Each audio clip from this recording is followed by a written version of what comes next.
कांवड़ यात्रा की भीड़ कम हो रही है। कुछ फेसबुक पे लिख देने पे जेल जाने का डर है। मस्जिद विध्वंस के बाद भी बीजेपी हारी कई बार। मैं किसी भी पार्टी के लीडर से ये उम्मीद नहीं करता कि मंच पे वो कहें कि मैं राम को नहीं मानता हूं, कि ये कहें कि मैं राम भक्त नहीं हूं। कोई भी व्यक्ति उनको चुनौती देने के लिए मुद्दे ही। बहुत अच्छा सवाल किया आपने, महत्वपूर्ण सवाल आपने किया। ये बात तब होगी जब हम नीतियों पर चर्चा कर रहे हैं। एक दिक्कत है पूरे बहुजन पॉलिटिशियंस के साथ, उन्हें विशेष तौर पर बुद्धिजीवी शब्द से एलर्जी। भी काम पाखंड के समर्थन में करते तो आज ये तमाम मनुवादी लोग हाथों में उठाए उठाए घूम रहे हैं। वास्तव में राम आ गए। अयोध्या में क्या मर्डर की घटनाएं, चोरी की घटनाएं, रेप की घटनाएं खत्म हो गई? क्या लॉ एंड ऑर्डर सुधर गया? क्या गरीबी खत्म हो गई? क्या नौकरियां मिल गई? मतलब क्या हुआ?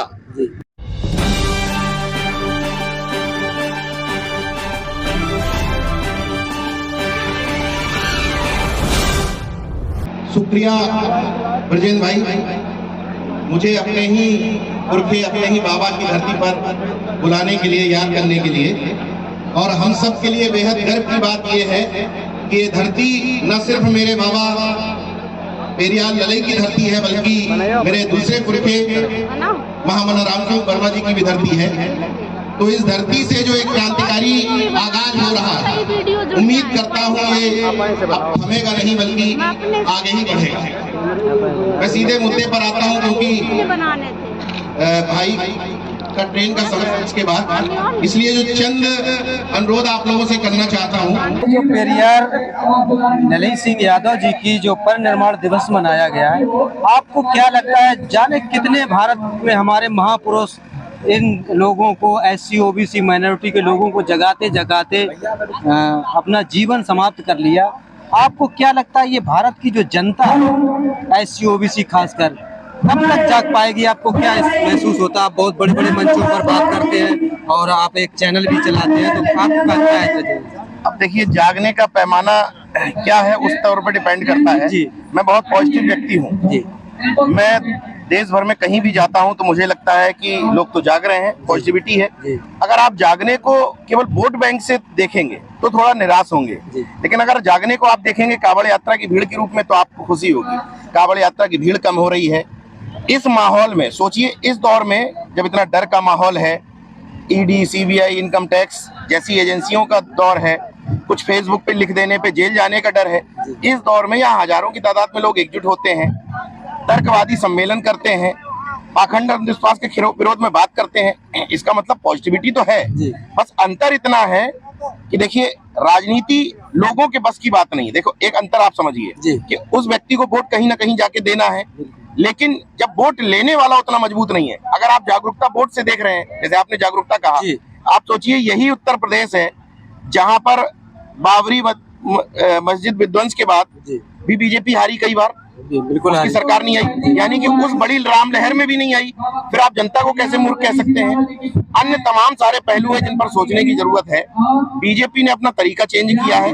उसने जातियों का समीकरण पन्ना प्रमुख बना करके गांव-गांव पहुंचने तक, मतलब उसने धर्म, राष्ट्रवाद, जातिवाद सबको समेट करके कॉकटेल तैयार किया है। आपको क्या लगता है कि जो इस समय वर्तमान में SC OBC के लीडर हैं वो तर्कवादी नहीं है, इसलिए जनता उनको कहीं ना कहीं निगलेक्ट कर रही है? पॉलिटिक्स में तर्कवादी होना एक डिफरेंट चीज है जी। मैं बहुजन लीडर से बार बार एक बात कहता हूँ कि आप विरोधी मत बनिए। मैं किसी भी पार्टी के लीडर से ये उम्मीद नहीं करता कि मंच पे वो कहें कि मैं राम को नहीं मानता, लेकिन ये उम्मीद करता हूँ कि ये कहें कि मैं राम भक्त नहीं हूँ। समझ रहे हैं जी जी। मैं ये नहीं कहता कि आप विरोध करिए, आप बायकॉट कर दीजिए। जब आपसे पूछा जाए कि आप राम मंदिर नहीं जाएंगे तो आप ये मत कहिए कि मैं विरोधी हूँ, मैं नहीं जाऊंगा। आप ये कहिए मैं स्वच्छता से नहीं जाता। नहीं, ये भी मत कहिए। आप ये कहिए कि मैं भाई सावित्री बाई फुले को ज्ञान की देवी मानता हूँ, या पेरियार ललई का अनुयायी हूँ, और उनके स्थलों पर या बाबा साहब के स्थल पर जाना पसंद करता हूँ। आपने विरोध भी नहीं किया और अपनी बात कह दी। तकलीफ यहाँ पर है कि तर्कवादी होना तो छोड़ दीजिए, पाखंड में डूबे पड़े हैं। कोई परशुराम का फरसा लिए घूम रहा है, कोई दुर्गा का त्रिशूल लिए घूम रहा है। कुल मिलाकर के मौजूदा समय में मैं आपसे एक सवाल करता हूँ, पत्रकार हैं आप, स्टालिन को यहाँ कितने लोग जानते हैं? स्टालिन को कितने लोग जानते हैं? जानते हैं स्टालिन को? जो अभी जेल गए MK स्टालिन जी को जानते हैं ना? तो MK स्टालिन को ये लोग क्यों जानते हैं? ये लोग कभी मिले नहीं हैं, ना इनका पार्टी से कोई वास्ता है, ना ये लोग वोट डालते हैं, विचारधारा की वजह से जानते हैं। समस्या ये है कि जैसे राम मंदिर की बात हुई 22 जनवरी, कोई दिक्कत नहीं है, हमें राम मंदिर का विरोध नहीं करना था पॉलिटिशियंस को हमारे, लेकिन उसके पैरेलल एक लाइन खींचनी थी। जैसे मैंने अभी आपके सामने उदाहरण पूछा कि वो लोग अक्षत बांटने आए, अब आप कहिए कि बीजेपी पाखंड फैला रही, आप संविधान कहाँ फैला पा रहे हैं? बीजेपी अक्षत बांट रही थी तो आप संविधान की प्रस्तावना बांट देते घर घर में, आपको किसने मना किया था? समस्या ये है कि आलोचना तो आप करते हैं कि बीजेपी ये कर रही, उसके सामने कोई भी ऐसा पॉलिटिशियन कम से कम इस गोबर पट्टी में स्थापित, चंद्रशेखर जैसे लोगों की बात नहीं कर रहा जो अभी संघर्ष कर रहे हैं, मैं स्थापित दलों की बात कर रहा हूँ कि कोई भी व्यक्ति उनको चुनौती देने के लिए मुद्दा ही नहीं है, उनके पीछे पीछे टहल रहे हैं। वो राम मंदिर की बात करते हैं तो कहने लगे हम सेकंड मंदिर बनवा देंगे। अभी जैसे जो वर्तमान में संस्थाएं हैक की जा रही कह सकते हैं, चाहे मीडिया हो चाहे कोई भी मतलब संस्था हो, जो इस समय विपक्षी नेता है वो कहते हैं मीडिया विरोध में चली गई। कहीं ना कहीं जो SC OBC के लीडरों को इसी प्रदेश की, इसी देश की जनता ने मौका दिया, 4 बार सरकारें बनाई, लेकिन इन लोगों को उस समय क्यों नहीं समझ में आया कि हमको एक मीडिया का स्तंभ खड़ा करना चाहिए था? इस पर आप क्या कहें? आप भी मीडिया से आज झेल रहे हैं ना। जिन लोगों को आज अपनी संपत्तियों का डर है, जिन लोगों को बीजेपी के सामने, तानाशाही के सामने झुकना और डरना पड़ रहा है कि कहीं हमारा ये आइलैंड ना खुल जाए, कहीं हमारा मॉल ना चला जाए, वो लोग अगर उस समय मीडिया में इन्वेस्ट किए होते, अपना मीडिया छोड़ दीजिए, उस समय की बात छोड़ दीजिए, अभी भी ये लोग इतने सक्षम है कि सोशल मीडिया भी तैयार कर सकते हैं, मगर उस पर काम ही नहीं हो रहा है। मैं कह रहा हूं ना कि आलोचना पे ज्यादा भरोसा किया जाता है। ये तो कहा जाता है कि देखिए ये गोदी मीडिया हो गया, ये गुलाम हो गया, ये नहीं कहा जाता है कि हमने पैरेलल ये मीडिया खड़ा किया है। तो ये बात आपकी बिल्कुल सही है कि काम आलोचना पर ज्यादा हो रहा है, अपने मुद्दों पर, अपनी पिच पे नहीं हो रहा है, इसलिए काम करना नहीं है, दूसरे का विरोध सिर्फ करना है। विरोध भी करना, विरोध भी नीतिगत विरोध नहीं है। जैसे आप समझिए, मौजूदा उत्तर प्रदेश में कोई भी विपक्षी दल देखिए, किसी की हिम्मत थी जो ये कहे कि भाई राम मंदिर बनवा करके आप पाखंड क्यों कर रहे हैं? कोई बोल सकता है? कोई कह सकता है कि वहां पर आप कोई बड़ा अस्पताल खोल देते, कोई स्कूल बना देते? किसी की हिम्मत नहीं है। किसी भी आप विपक्ष के नेता से पूछिए, मेरे पास निमंत्रण नहीं आया है, आएगा तो मैं जाऊंगा, मेरे पास ये देने नहीं आया, ये देने आता तो मैं जाऊंगा, मैं बाद में जाऊंगा, मैं परिवार के साथ जाऊंगा। मतलब घुमा फिरा करके उन्हीं की राजनीति के इर्द गिर्द घूम रहे हैं, उन्हीं की पिच पे खेलने का काम कर रहे हैं। लाइन कोई भी नहीं खींच रहा है, इसलिए ये समस्या है। तो एक चीज और आपसे समझना चाहेंगे, क्योंकि पहली बार आपसे मुलाकात हुई है तो आपको छोड़ने का मन नहीं हो रहा है और आप निर्भीक पत्रकार हैं। हम ये जानना चाहेंगे आपसे, जैसे मान चलो अभी जो हमारे विपक्षी नेता हैं वो हम लोगों को बात करते हैं EVM से खतरा, मीडिया से खतरा, क्या अभी भी इनके पास वो समय बचा हुआ है, शेष समय है कि ये जो हमारे देश के SC OBC खासकर माइनॉरिटी के जो दबे कुचले शोषित वंचित लोग हैं उनको बराबर खड़ा कर सकते हैं? ये लोग कोई मीडिया के स्तंभ बना सकते हैं? अभी भी इनके पास क्या ऐसा समय है? देखिए, समय कभी नहीं जाता है। मैं आपसे कह रहा हूं कि जब लड़ाई पॉलिटिकल होगी तो आपके लिए 2024 होगा, 2027 होगा। अगर आप सामाजिक न्याय की लड़ाई लड़ रहे हैं, आप सामाजिक परिवर्तन की लड़ाई लड़ रहे हैं, तो 2024, 2027 आपके लिए, जब तक आप जीवित हैं तब तक चल रहे हैं। समय कभी खत्म नहीं होता। आज से शुरू कर दीजिए, आज से शुरू कर दीजिए। हो सकता है 3 महीने में कोई चीज ना हो पाए, 3 साल में तो हो जाएगी। कबीर साहब ने जब काम किया तो उन्होंने ये सोच के किया था क्या कि मैं अपने जीवन में पाखंड खत्म कर दूंगा? वो अपने जीवन में देखिए हमेशा क्या होता है, पाखंडवाद, पाखंड विरोध पैरेलल चलता है। उस दौर में भी चला, उसके आगे भी चला, इस दौर में हम लोग ये कर रहे हैं। हम, अगर आप मुझसे पूछें, हम अपने जीवन में खत्म थोड़ी कर पाएंगे, लेकिन हम प्रयास कर रहे हैं। हम जब चले जाएंगे हमारे आगे आने वाली पीढ़ी करेगी। बिल्कुल, ये सामाजिक परिवर्तन एक सतत प्रक्रिया है। एक बात और कहना चाहता हूँ, बीजेपी को लोग हर चीज को वोट बैंक से जोड़ देते हैं। बीजेपी जितनी भी रणनीतियों पर काम करती है वो वोट बैंक से ज्यादा उसका सांस्कृतिक एजेंडा है। राम मंदिर वोट बैंक से ज्यादा सांस्कृतिक एजेंडा है। उसका एजेंडा है लोगों को पाखंडी और अंधविश्वासी बनाना। उसके लिए बखूबी काम कर रही है। लेकिन हमारा मुद्दा है लोगों को विज्ञानवादी, तर्कवादी बनाना। हम क्या विज्ञानवाद और तर्कवादी बनाने के लिए काम कर रहे हैं? नहीं कर रहे हैं। आज ही एक विपक्ष के नेता का बयान आया, हम पूरे परिवार के साथ राम मंदिर जाएंगे। मैं वही बात कह रहा हूँ, जैसे एक उदाहरण से आप समझिए इस बात को। मैं किसी भी विपक्ष के नेता से ये नहीं कहता कि आप कहिए कि हम फलाने ईश्वर के विरोधी हैं, लेकिन ये उम्मीद करता हूं कि उसकी एक भी तस्वीर माथा रंगाए हुए, कंठी पहने हुए मार्केट में ना आए, मतलब सोशल मीडिया में ना आए। दोनों में अंतर है जी। आप विरोध मत करिए, बायकॉट कर दीजिए कि हम इस तरफ दिखाई नहीं देंगे, बस जनता समझ लेगी। समस्या ये है कि देखिए धर्म एक निजी विषय है, निजी तौर पर विपक्ष के नेता अगर निजी तौर पर भी धार्मिक है, मुझे उसमें भी आपत्ति नहीं है, लेकिन जब आप सार्वजनिक तौर पर धार्मिक होते हैं तो आपकी जनता, चूंकि आपसे उसको टिकट लेना है, आपसे पद लेने हैं, तो वो आपको देख करके माथा रंगा करके टहलती है। बस लास्ट सवाल ये, जिस तरह से देश में राजनीतिक जो पद है प्रधान से लेकर प्रधानमंत्री तक, उसका एक सिस्टम है संवैधानिक कि 6 माह के अंदर अंदर उस पद को भरना ही पड़ेगा।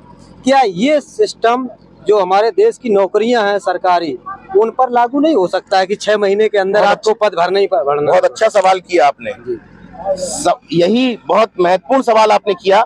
ये बात तब होगी जब हम नीतियों पर चर्चा कर रहे हो। दिक्कत यही है कि ऐसा नहीं है कि जिनको हम अपनी बहुजनवाद की सरकारें, सामाजिक न्याय की सरकारें, पिछड़ावाद की सरकारें कहती थी वो नहीं बनी, या मुख्यमंत्री ने रहे, बिहार से लेके उत्तर प्रदेश कई जगह पर रहे, लेकिन एक दिक्कत है पूरे बहुजन पॉलिटिशियंस के साथ, उन्हें विशेष तौर पर बुद्धिजीवी शब्द से एलर्जी है। वो नहीं फटकने देना चाहते अपने आसपास ऐसे लोग जो इस तरह की बातें करें, जो कहें कि नीति बनाओ नौकरी के लिए, जो कहें कि एनएफएस खत्म करो। ऐसे लोग नहीं चाहिए, ऐसे लोग चाहिए जो सुबह शाम गुणगान करें और ये कहें कि भैया बागों में बहार है, आप तो 100% जीत ही रहे हो, ये सब फालतू बोल रहे हैं। बस एक लास्ट सवाल और आपसे, हम आपसे जानना चाहते हैं कि सरकारें जो हैं, चाहे राज्य की हो चाहे केंद्र की हो, कई एक कानून बनाने में माहिर रहती हैं। क्या एक ऐसा कानून जनता के लिए ये सरकारें नहीं बना सकती, या आपकी नज़र में कोई ऐसा नेता, ऐसी राजनीतिक पार्टी है जो ऐसा एक कानून बना दे कि इस देश में जब भी चुनाव होगा कोई भी राजनीतिक दल, राजनेता झूठे वादे नहीं करेगा, झूठे वादे करता है तो उसे आजीवन कारावास हो। दूसरा, इसी में कोई भी सामाजिक, आर्थिक, राजनीतिक, धर्मगुरु अंधविश्वास पाखंड नहीं फैलाएगा, अगर फैलाता है तो उसे फांसी होनी चाहिए। क्या ऐसा कोई आपको लीडर या राजनीतिक पार्टी नजर आती है? मौजूदा समय में प्रैक्टिकली अगर देखा जाए तो समझ में नहीं आती, लेकिन इसके बावजूद अपने ही देश में बहुत सारे ऐसे राजनीतिक दल रहे जिन्होंने ये काम किए। मतलब ये तो गारंटी नहीं थी कि भाई झूठे वादे नहीं कर सकते, लेकिन पाखंड और विश्वास के विरोध में बहुत लोगों ने काम किया। अगर मान्यवर कांसी राम साहब उत्तर प्रदेश में सफल हुए, उनसे पहले महामना रामस्वरूप वर्मा 6 बार विधायक रहे, उनकी पूरी पार्टी सोशलिस्ट समाज दल ही पाखंड और अंधविश्वास के विरोध पर टिकी हुई थी। और कांसीराम साहब जब आए उत्तर प्रदेश में तो यहाँ पर पाखंड और अंधविश्वास और इसके अलावा सवर्णवाद के खिलाफ उनकी जंग थी। मगर पूछना चाहूंगी, आप मैं ये बताइए कि जब माया बहन जी ने अम्बेडकर पार्क और मूर्ति बनवाई थी अम्बेडकर और कांसीराम जी की, माया क्या नाम, गौतम बुद्ध की, तो उस पे कार्रवाई हुई थी, लेकिन ये तो राम मंदिर हो रहा है, उस पे क्यों नहीं कार्रवाई हो रही? ये भी तो मुद्दा है ना। तो सवाल यही है कि कार्रवाई करेगा कौन? अभी हाथ में उनके सत्ता है, हाथ में उनके मीडिया है। यही अभी इन्होंने सवाल पूछा ना हमसे कि आप मीडिया डेवलप नहीं कर पाए। आप 100 लोग ऐसे डेवलप करते जो कहते कि यार राम मंदिर अगर सही है तो ये अम्बेडकर पार्क गलत कैसे है। आपने वो लोग तैयार नहीं किए जो ये कहने वाले लोग हो। हम लोग तैयार किए हुए लोग नहीं है, स्वतः स्फूर्त प्रक्रिया से दौड़े घूम रहे हैं। अगर हम लोग जितना काम अंधविश्वास और पाखंडवाद के विरोध में किए हैं, अगर उसका आधा भी काम पाखंड के समर्थन में करते तो आज ये तमाम मनुवादी लोग हाथों में उठाए उठाए घूम रहे हो। बिल्कुल, ये एक मूल अंतर है। हमारी पार्टी के जितने भी नेता हैं वो ये समझते हैं अगर उनकी आलोचना कर दो कि ये विरोधी लोग हैं, जबकि ये नहीं समझते कि अगर हम पाखंड और अंधविश्वास की आलोचना कर रहे हैं, एक बात से सारे लोग सहमत होंगे, मुझे ये कहने की आवश्यकता नहीं है कि आप किस पार्टी को वोट दें किसको न दें। अगर मैं इनको पाखंड और अंधविश्वास से दूर कर ले जाता हूँ, इनको सांप्रदायिकता से दूर कर ले जाता हूँ, हिंदू मुस्लिम के एजेंडे से दूर कर ले जाता हूँ, ये बीजेपी को वोट नहीं देंगे, ये गारंटी है। किसको देंगे ये पता नहीं है, लेकिन बीजेपी को नहीं देंगे। क्या जरूरी है हर व्यक्ति को आप प्रवक्ता क्यों बनाना चाहते हो कि मंच पे खड़े होकर कहे कि इस पार्टी को वोट दो? कुछ समाज में बुद्धिजीवी तबका भी होता है। एक बहुत बड़ा ड्रामेबाज है कुमार विश्वास, बहुत बड़ा गवैया। वो समाज में माहौल बनाता रहा बिना किसी पार्टी का नाम लिए हुए, माहौल बनाता रहा, काम बीजेपी का करता रहा। आज बीजेपी उसको राज्यसभा भेज रही है। इसका मतलब ये मत लगा लीजिएगा कि मेरा कहने का मतलब है कि सबको राज्यसभा एमएलसी भेज दो, लेकिन उसके हिस्से का सम्मान तो दो। ये तो समझो कि ये आदमी हमारा है। अभी आप बात कर रहे हो ऐसे अपने बहुजन लीडर्स हैं जो जाकर के मंचों पर रोएंगे जाकर के कि ये गोदी मीडिया है, हमारी आलोचना करता है, हमसे गलत सवाल पूछता है, लेकिन सोशल मीडिया के बड़े बड़े पत्रकार, छोटे छोड़ दीजिए, उनको इंटरव्यू नहीं देते हैं। तो ये खुद नहीं ऊपर आना चाहते, अपनी बात लोगों तक नहीं पहुंचाना चाहते। क्या नाम है, ये लाल किले पे काफी देशों के प्रधानमंत्री आए थे, तो प्रधानमंत्री ने अपने यहाँ के प्रधानमंत्री ने बाइट देने के लिए मना कर दिया था। क्यों मना कर दिया था, इसका भी तो कोई रीजन होगा। अरे रीजन स्पष्ट है, जब कोई किसी बात का जवाब ही नहीं है तो कहाँ। बस लास्ट सवाल जिस तरह से अभी जो 22 जनवरी को भगवान राम श्री राम जी आए थे और वहाँ पर 7 करोड़ से ज्यादा का एक दीपक जला, जिसे बताया जा रहा था कि ये कई सालों तक जलेगा और कुछ क्षणों में वो भस्म हो गया, स्वाहा हो गया, इसको आप किस तरह से? उसको क्या देखना है भाई, अभी रामभद्राचार्य का उदाहरण हमने दिया आपको। मोदी जी के बहुत अच्छे मित्र हैं और कहते हैं कि भाई जो रामायण की बात करेगा, रामचरितमानस को एक सुबह शाम जाप करेगा, जो हनुमान जी की आरती का जाप करेगा, वो उसको अस्पताल जाने की जरूरत नहीं पड़ेगी। अब 2 ही चीज हो सकती है, या तो वो झूठ बोल रहे थे या खुद रामचरितमानस नहीं पढ़ते होंगे, तभी तो अस्पताल जाना पड़ा। देखिए, कुछ भी चीज, हर चीज आपके सामने है, आपको केवल समझने की जरूरत है। अगर वास्तव में राम आ गए हैं, मैं चलिए मान लिया, मैंने इन्हीं लोगों की बात मान ली, वैसे मैं तर्कवादी व्यक्ति हूँ, मैं अपनी बात नहीं कर रहा, मैं पाखंडियों की बात मान लेता हूँ कि राम आ गए, तो जब आने के बाद कुछ परिवर्तन तो समाज में दिखाई देना चाहिए। आप पूरे देश की बात नहीं कर रहा, उत्तर प्रदेश की बात नहीं कर रहा, अयोध्या में क्या मर्डर की घटनाएं, चोरी की घटनाएं, रेप की घटनाएं खत्म हो गई? क्या लॉ एंड ऑर्डर सुधर गया? क्या गरीबी खत्म हो गई? क्या नौकरियां मिल गई? मतलब क्या हुआ? वो जो आए कह रहे हैं कि आ गए राम, हमने मान लिया कि आ गए, तो आने से हुआ क्या? जब मैं ये ढूंढता हूँ कि राम कहाँ आए हैं, तो मुझे ये दिखाई देता है कि राम इधर आए हैं कि भाई चर्च पे भगवा झंडा फहरा दो, मस्जिद में जाके फहरा दो। मैं समझ नहीं पाता हूँ कि जब चर्च में और मस्जिद में ही भगवा फहराना था तो इतना बड़ा मंदिर काहे के लिए बनवाया? एक आडंबर फैला था कि मेरी माटी मेरा देश। आवाज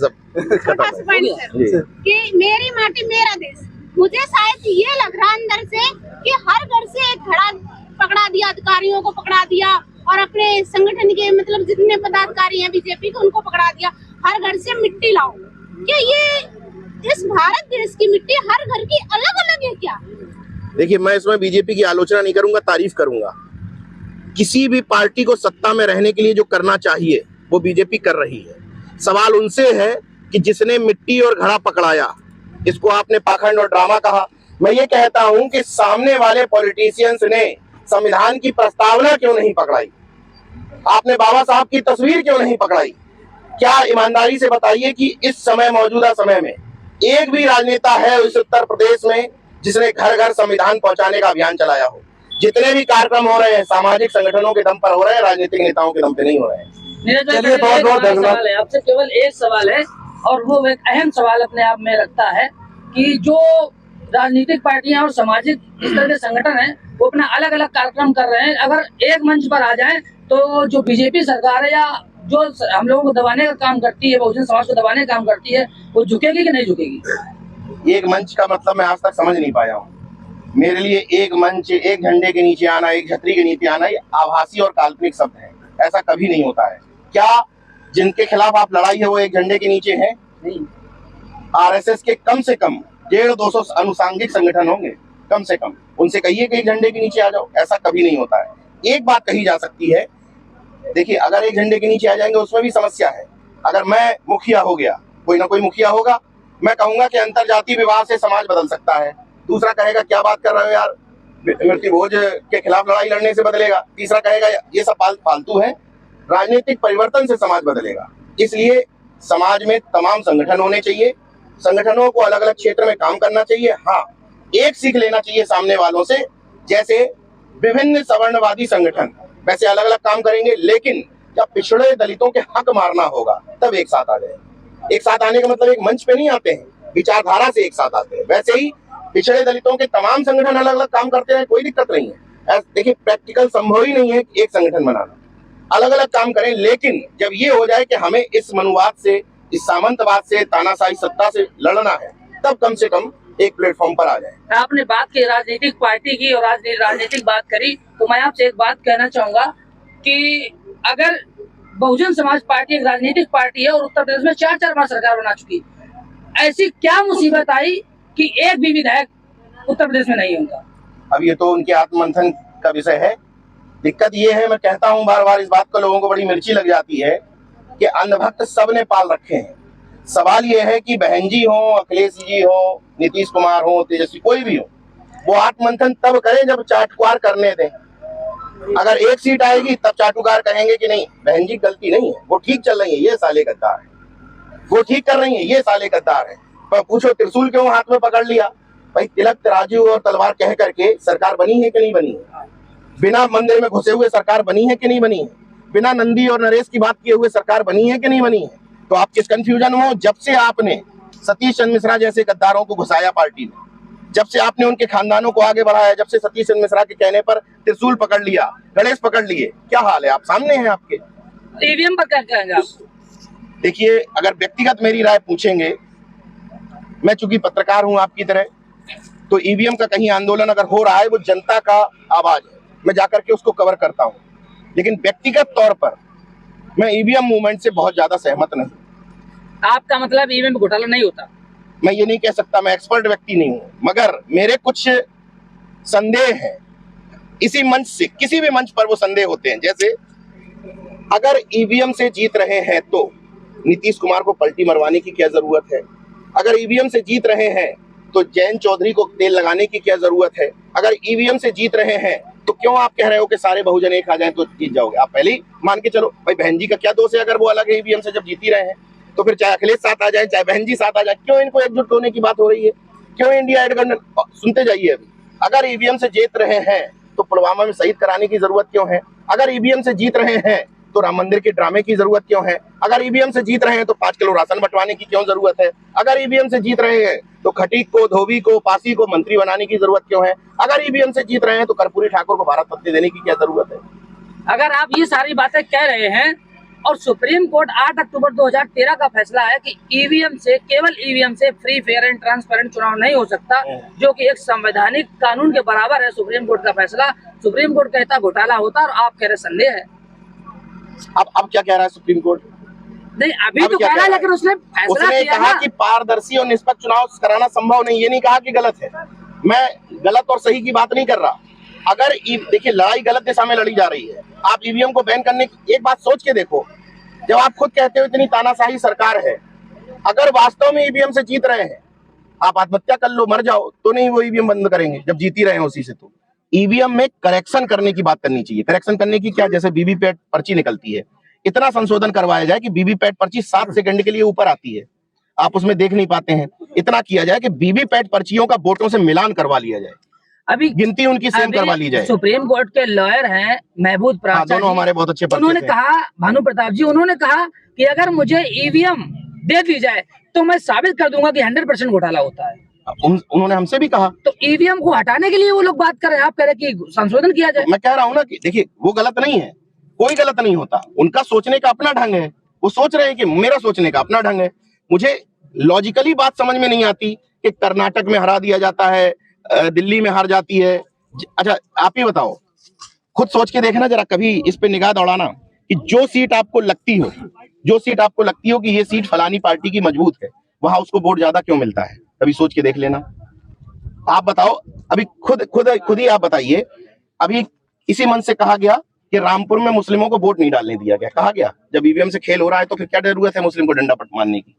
नहीं के लिए रोकेंगे फिर? खुलेआम ये भी नहीं कह सकते कि ईवीएम से, अगर कहेंगे खुलेआम कि मैं ईवीएम से ही जीतता हूं, क्यों कहेंगे? आप लोग विरोध में आ जाएंगे। वो क्यों कहेंगे? कह तो आप रहे हो। यही तो तर्क की बात है। कई जगह तो वो लोग कह रहे हैं कि अब की बार हम 400 के पार जाएंगे ही, 100% दावा कर रहे हैं। हर पार्टी कहती है, वो कह रहे हैं 400 के पार, लेकिन जाएंगे नहीं। इसी ईवीएम के रहते हुए नहीं जाएंगे। कई वीडियो भी वायरल हुए कि ईवीएम को इधर से उधर किया जा रहा है, ईवीएम में घोटाला किया जा रहा है। देखिए, मैं एक बात कहता हूं, मेरा मुद्दा दूसरा है। मेरी बात को समझिए आप।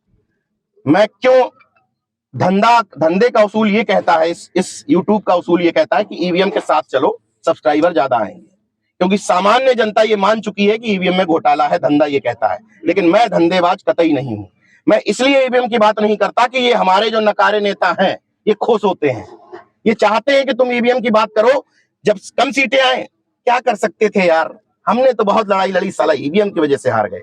मैं कहता हूं पहले धरातल पर आकर इनके बराबर लड़ाई लड़ो, तब हम ईवीएम की बात करेंगे। एक समझ रहे हैं बात को? आप एक चीज सोचिए कि आपको हमसे ज्यादा चिंता क्या उन पार्टियों को नहीं है जिनको प्रधानमंत्री या मुख्यमंत्री बनना है?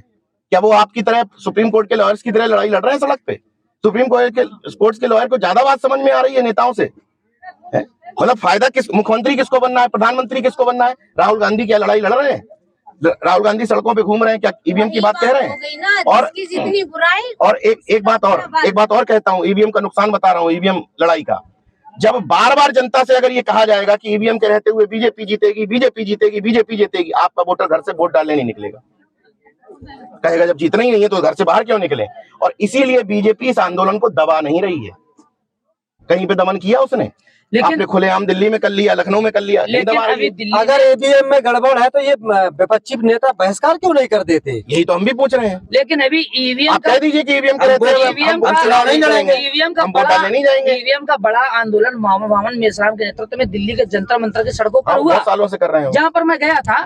लेकिन उन्होंने जब वहाँ आंदोलन किया तो एक भी किसी भी प्रकार की एक भी लाइन टीवी अखबारों ने नहीं दिखाई। इसका मतलब आंदोलन को दबाना चाहते हैं या नहीं चाहते? अरे वो बहुजन मूवमेंट की वैसे ही नहीं दिखाते हैं। यहाँ ईवीएम की बात नहीं हुई तो यहाँ दिखाएंगे क्या? नहीं, वो तो राष्ट्रीय स्तर का वैसे नहीं दिखाते। आपके लिए राष्ट्रीय स्तर का कार्यक्रम है ना। वामन मेश्राम राष्ट्रीय स्तर के नेता उनके लिए नहीं है, हम लोगों के लिए है। वामन मेश्राम हम लोगों के लिए नेता है, उनके लिए नहीं है। चंद्रशेखर आजाद हम लोगों के लिए नेता है, उनके लिए नहीं है। अब आप सोचिए, वामन मेश्राम को छोड़ दीजिए, अभी अखिलेश यादव अगर कर ले तो पूरा मीडिया नहीं दिखाएगा। तो इस तरह की खबर देखने के लिए चलिए, तो हमारे साथ थे नीरज पटेल जी, नेशनल जनमत चैनल चलाते हैं और बहुत बेबाकी से अपनी बहुजनों की बात रखते हैं। इसी के साथ इस वीडियो को समाप्त करते हैं। हमारा वीडियो अच्छा लगे तो लाइक करें, कमेंट करें, शेयर करें। जय हिंद, जय भारत, जय संविधान।